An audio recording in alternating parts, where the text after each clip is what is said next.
Hi, Maddie here. I want to talk about ego today and how we use it to hold up and build walls.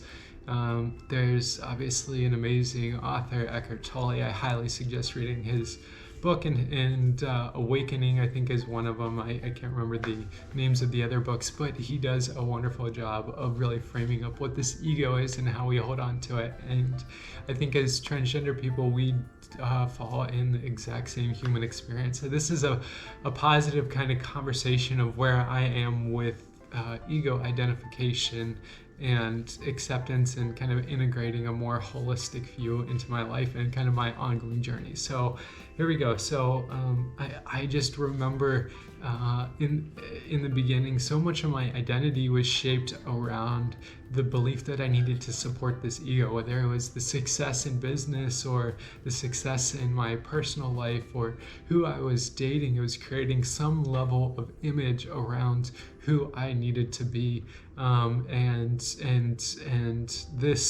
this fear, living in these countries or traveling the world, these all created some level of food for this ego that doesn't necessarily exist, because the ego is really concentrated not on the present moment, but they're really concentrated on the past or the future. For example, I went to this school and I did this and I did that. That is, some level of elevation for the ego. And then the future ego pull is around, I'm going to build this amazing business, or I'm going to do something incredible.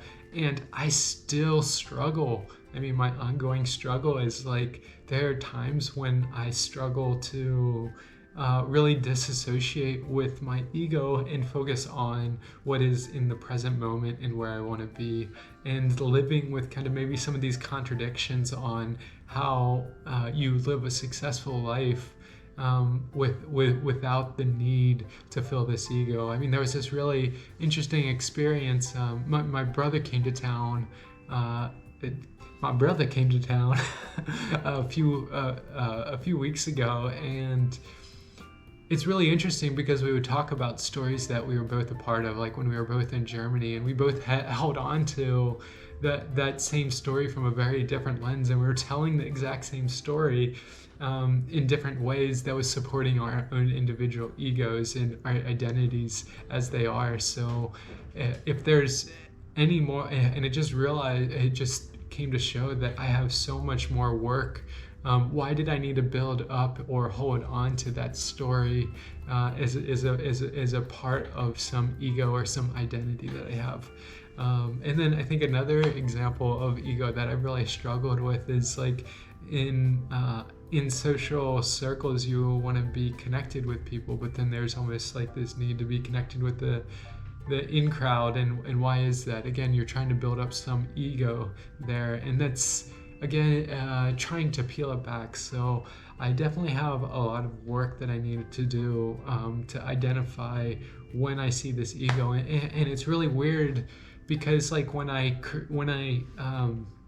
identify this ego and I talk about this person or this need that's self-fulfilling, that is maybe destructive, or it for sure adds value to your life, but at the same time, to what extent, I get this really weird pit in my stomach, like I'm not ready to let go of what that ego is and what that identity was before. And I think being transgender is really quite a benefit, because we're able to really step through multiple identities. I identified as male for the first 30 years of my life, and then I transitioned in identifying more from a female side and identifying as a woman, and that shift in identity means that you have to let go of what you're holding on to, but it's still hard. Like there are still times where I will, get excited about some of the accomplishments, and that builds up myself. But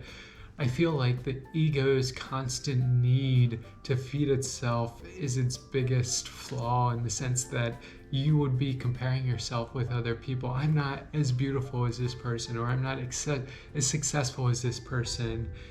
Whereas, maybe a more holistic view is I am, and I'm just as good as anybody, but no better, right? And that's one of my favorite expressions, is that I'm trying to come to terms with. It's hard to really live because we live in a very focused and focused world, but I'm just because you're focused doesn't necessarily mean that that you're creating some level of ego differentiation between people. So, I'm just as good as anyone, but I'm no better. And I'm really trying to live that, but I struggle a lot. I know in my process, I've really shifted from a resource acclamation as being like one of the core pieces of my identity. I have a lot of things, or I have a lot of, let's say, money, right? I use that as a crutch to justify maybe why I'm not good at something specific like basketball or like soccer.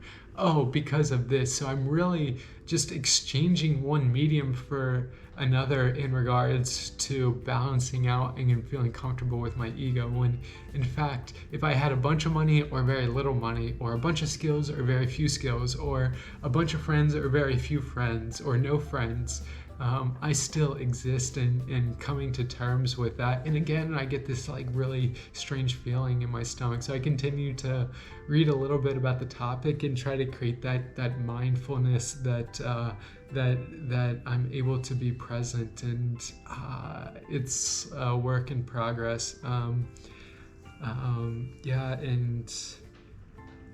And that's all I have to share about ego.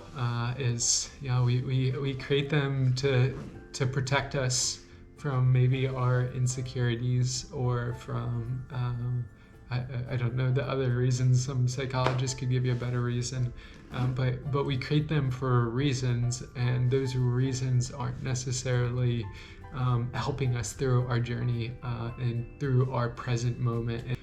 But yeah, that's all I wanted to share about ego. Would love to get a little bit more depth, or if you have any really good perspectives on this, please do share. Maria, ciao.